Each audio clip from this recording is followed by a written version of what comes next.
So সারা পৃথিবীতে আন্দোলন হয় মুক্তির জন্য, কিন্তু বাংলাদেশ এরকম একটা জায়গা যেখানে আন্দোলন হয় বৈষম্য বাড়ানোর জন্য। আপনি ভাবতে পারেন কিছু ছাত্র কোটার দাবিতে আন্দোলন করতেছিল।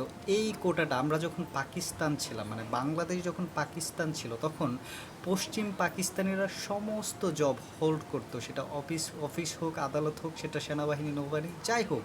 কেন করতো? কারণ তারা মনে করতো ব্রিটিশদের হাত থেকে এই বাংলাদেশ তথা পাকিস্তানকে উদ্ধার করার জন্য পশ্চিম পাকিস্তানের অবদানটা বেশি।